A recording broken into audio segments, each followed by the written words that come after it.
Okay, so you've got a pretty easy fix here. Let's look at this. So you have okay, what have I done? you have income at $3,100. So your living expenses are $1,516, and your debt payments are $12,084. So that is $2,800 for total expenses every month. We're going to start with your HELOC because your HELOC is going to be your debt weapon. It's what we're going to use to start wiping out some debt.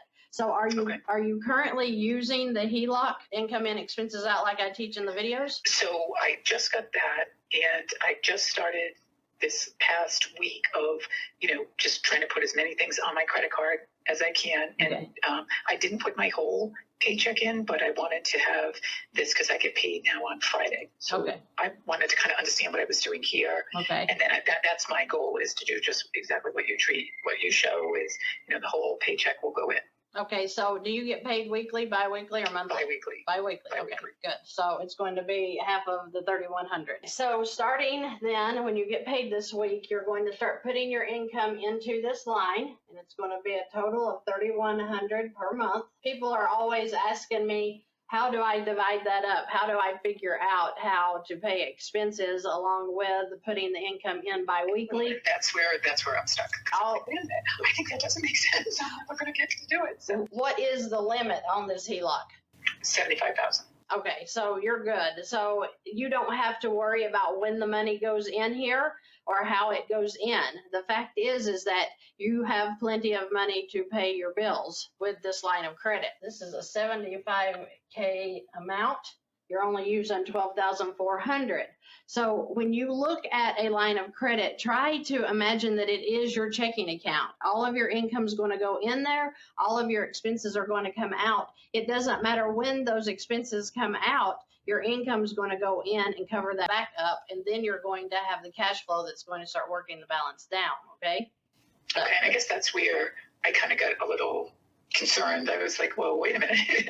If I'm putting, $3,000 in and I'm spending 28, like, how am I ever going to get it down? But okay. Right. So that's the point, is you're going to be working off debt. You're not going to be letting it sit. So you have $300 cash flow if we figure up your numbers here. When your income goes into this, you're going to pay your expenses out, but your cash flow is going to stay in there. So that's what's going to be paying off this total balance, okay? That means $9,300 would be your actual balance, but now you're going to be paying out expenses. So your total expenses are $2,800, but this payment of $44 is going to be satisfied when you enter your income, okay? So you're going to have $2,756 now. And what is that figure? That's your new expenses now, because it's $2,800 here, but you're taking the $44 off. Oh, okay. Okay, so now you're going to be paying out this, and let's go ahead and figure what your interest would be. We'll do the average daily balance so that you kind of get an idea of what the 6.99% is actually going to be. So you're looking at about $64 in interest, which isn't bad at all. So $12,120 would be your new balance. So what happens here is you can decide to pick up some stuff to gain cash flow. So let's say, even though this is a 0%, you could still transfer it in here just to gain that $383 that you're paying in cash flow.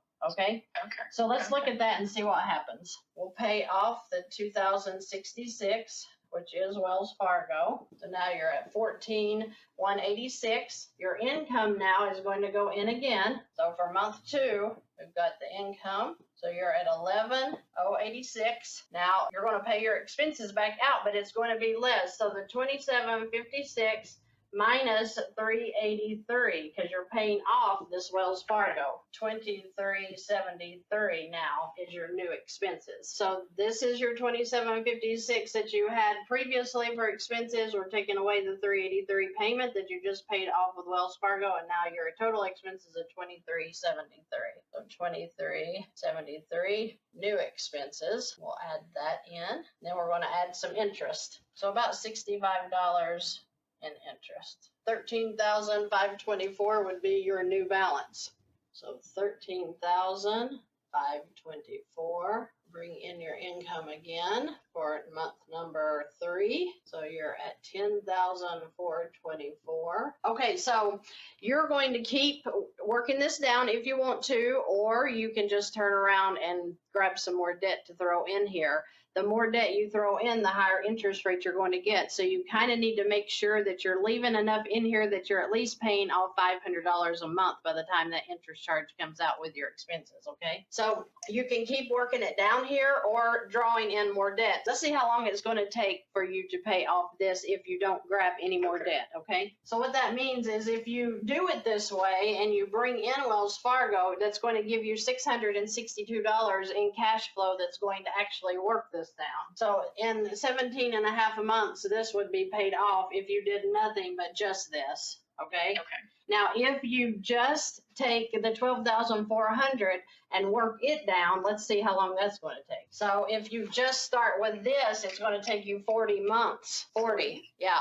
Because why? Because you gained $383 of cash flow by pulling that Wells Fargo in here. Okay. Okay. Which I wouldn't have the more I just leave it out there. So it makes sense to keep bringing in more and more things. Yeah, because the more, basically is what you're saying. right, the more cash flow you get, the faster the debt's going to pay off.